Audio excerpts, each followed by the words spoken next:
Welcome to Glenda Blasts Your Ear Off, flash fiction stories written by Josh Bush with special guest co-writer Timothy Robert. You can follow Timothy on Twitter at @AuthorTRobert. Robert is spelled R-O-B-A-R-E. Narrated by Glenda Villamar. Stay tuned after this episode to hear a trailer from Soul Twin Audio's network. Enjoy! You have 1,440 minutes in a day. Use 5 of those minutes and visit freerice.com to play trivia games and help end world hunger. freerice.com. Episode 6. On-time delivery guaranteed. As their spaceship materialized at the destination, Selena couldn't believe her eyes. There was a fleet of spaceships attacking a space station. The conglomeration of ships were shaped like cats, fish, and even balls of yarn. A few orange cat ships sped by them with a large yellow ball of yarn ship in front of them. Selena, in the co-pilot seat, asked her boss, "The delivery we're supposed to make is in the middle of a war? And is this attacking fleet a bunch of cats?" Harvey grunted. "Well, aren't you a master of the obvious? Welcome to the Sirius system. Our delivery location is on the surface of that station. Rockstar Space Station, to be precise. We're delivering a package in the middle of a war." Selena had long black hair with beautiful curls and dark brown eyes. Her skin was an olive tone, and she was fit. Harvey glared at Selena with cold blue eyes. "You said that already. If you don't like it, then you can jump out of the airlock. And besides, the client is paying us a fortune." Harvey was a middle-aged man. His hair had started to go gray, and he sported a thick mustache. Selena rubbed her forehead with both hands and groaned. "But how are we supposed to get out alive? Surely that's more important to you than a massive payday." To Selena's chagrin, Harvey kept on piloting in the direction of the station. The station was in sight. It was the shape of a giant bone with a few towers that stood out from it. Harvey deftly dodged weapons fire that was coming from the Cat spaceship fleet and from Rockstar Station alike. A distracted-sounding Harvey said, "You're the one who graduated from the Tactical Institute for Combat Engineering. That's why I hired you, so you could get us out of skirmishes like this. It's the top school." "You call this a skirmish? This is a full-on war." And then Selena spoke quieter. "I lied on my resume." "You what? Of all the times you could have told me. After we deliver the package, consider yourself fired." Selena's eyes bulged. "I went to the Tactical Institute for Combat Engineering. I did, but I didn't graduate. That must count for something, Harvey." Their ship was nearly close enough to land. Selena was convinced it was nothing short of a miracle that the station was concentrating its weapons fire not on them, but on a much larger ship that was a gigantic ball of yarn, with its yarn striking down soldiers on the station's surface. Their ship slammed onto the station, which even had artificial gravity on the outside of Rockstar Station. Harvey stood up.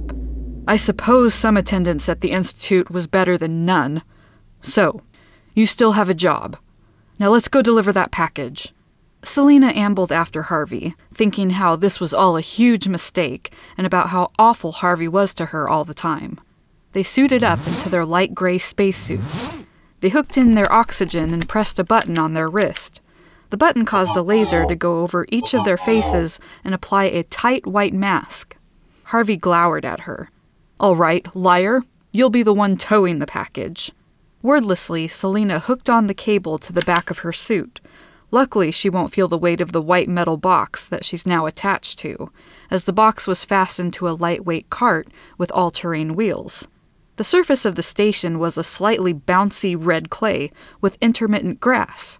No one lived on the surface, but large yellow-stained fire hydrant structures marked some of the passageways, while other passes were hidden behind large boulders that seemed to litter the surface. A few buildings that stood above ground were ugly buildings from centuries ago, dating back to the War of the 10 Dogs, when the 10 Dog Kings battled for Rockstar Station.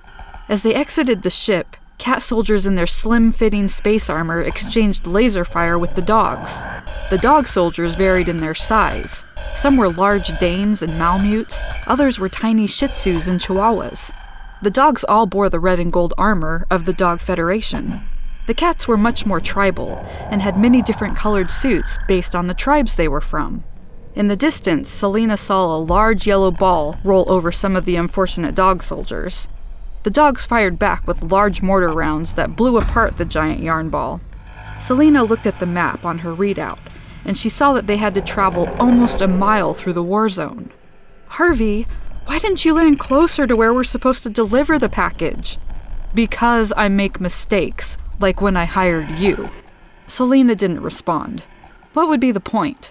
Harvey was mean, and he always would be. Sure, she didn't graduate from the Institute, but she had learned things there that had saved their lives on numerous occasions. "Selena, start walking. You'll be up front." "Shouldn't the precious package be in the rear? You know, since it's attached to my rear?" Harvey said, "Employee, you're the human shield for the boss. Off you go." So Selena started walking. She had to. She didn't have a choice. Selena knew if she quit working for Harvey, that she wouldn't have many prospects. Harvey's spaceship and his business made lots of things possible. Selena wondered aloud, "I wonder what's so important about this package we're delivering." Harvey pushed her. "Get over there. Find cover. We've been spotted." He ducked behind a large, jagged rock. Lasers burnt into the station near her feet as Selena ran and hunkered down behind a small building. Half of the building had been taken out. It was made of granite, old but strong gray granite. The laser blasts didn't stop firing on them. Both Selena and Harvey returned fire, but there were at least 15 soldiers attacking them. In her memory, Selena could see the face of her favorite instructor from the Institute, Professor Danks, with her dark black face, wild orange hair, and intelligent eyes. Selena could hear Professor Danks telling the class that the best weapon at their disposal was to find a way to remain calm, and so Selena made herself be calm. Harvey yelled, "I hope you have something up your sleeve to get us out of this!" Selena gritted her teeth. "I'm on it!" And she dug around in her backpack. She whooped when she found what she was looking for, a drone grenade. Selena quickly programmed the flight of the grenade, and then she let it fly. The force of the exploding grenade knocked Selena and Harvey off their feet. Selena was disoriented when she came to, unsure how long she had been out. Selena made herself get up, and so did Harvey. They stepped away from their cover. Selena walked ahead and saw the grenade had done its job. She looked down at the carnage and saw that the soldiers had been dogs. Harvey chuckled, "A war between cats and dogs. This is too rich." "Okay, we're nearly there. If we stay focused, we're going to make the delivery on time." Then a laser blast went directly through Harvey's chest. The blow ripped apart the side of his chest, showing flesh and dried blood from the heat of the blast. Selena's battle's instincts kicked in. She let all emotion go and turned around. She scanned the area and found the shooter on top of a broken building. Selena pulled out her weapon and took the shot. Her aim was true, and the soldier toppled off the side of the building. Selena knelt down to Harvey, who didn't have long to live. Harvey smirked. "Knew I should have kicked in for that combat armor." "Harvey." "Don't. I don't have long. Before we left, I made a will that leaves you the company." "You did?" "Make the delivery, and try not to mess up the company I worked so hard to build." Selena said, "I won't let you down."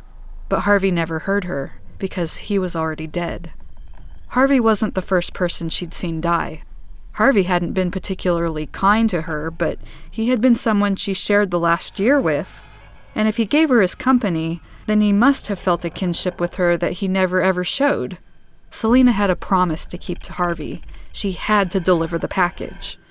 She barely thought about what she was doing as Selena snuck around Dogstar Station, getting closer and closer to the delivery destination. When a dog soldier appeared, Selena ducked out of sight and found a different route. She did this again and again until she was caught. She thought she had been sneaky by analyzing a dog suit and changing hers into the same fashion, even with the dog's helmet, but she made hers white where most of theirs were clear. "Where did you get that helmet?" a German shepherd asked. "I made it," she said. "You're no dog." One dog growled and grabbed her. "Your accent doesn't even make sense." Thinking quickly, Selina managed to press some commands on the pad on her wrist, which cast a hologram of an enormous flying bone. The dog saw the bone, it panted in excitement, let go of Selina, and began to run after the illusionary bone. To Selina's delight, all the dogs that had been holding her captive now chased the bone, and Selina sprinted away as fast as she could. And then Selina was at the delivery destination. There were soldiers there, but they weren't the size of dogs. These soldiers were cats. Selina turned on her suit's speakers. "I've got your delivery." The cats, as one, turned towards her and beckoned her forward. As Selina approached, all the cats but one stepped aside, presenting their commander. With solemnity, Selina presented the box. The cat commander's eyes danced with part appreciation and part anticipation. The cat commander knelt down in front of the box and put a tech bubble around herself and the box. The commander opened up the box, took her helmet off, and pulled out a chocolate bar. The cat commander sniffed the chocolate bar, and then she took a bite. The cat moaned with delight. "This is the best chocolate bar I've had in a long time." Selina couldn't help but think how Harvey would never enjoy a chocolate bar again, and she said angrily, "This is what was so important for my colleague to lose their life over?" The cat shook her head, put her helmet back on, removed the tech bubble, and said, "Not exactly." The commander set down a small device that turned into a large black stove-like object, with a large bowl in the middle and a pipe on each side. She put the rest of the chocolate bars into the bowl apparatus, and the cats ran up, filling their weapons at the pipes. Selina watched silently, confused as to what was happening. Finally, the cat looked at Selina. "You did a good job at getting us this delivery. This is our secret weapon against the dogs. This is going to turn the tide of the battle." Then the commander patted Selina on her hip and said, "Now get out of here, human. It's our turn now." Selina carefully walked back to her ship. All the while, she could hear dogs howling and barking in frustration. Selina vowed to herself that she wouldn't disappoint Harvey. She would run the delivery business well, but going forward, Selina would take on deliveries that weren't so dangerous.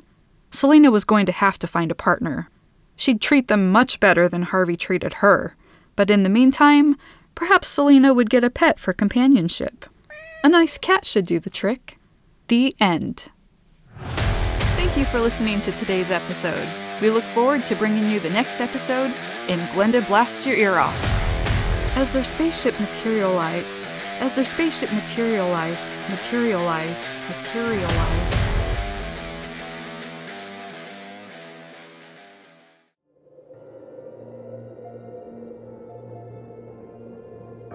What might I say if my love comes to visit? What might I say if his presence is felt? What might I say do I bid him to enter?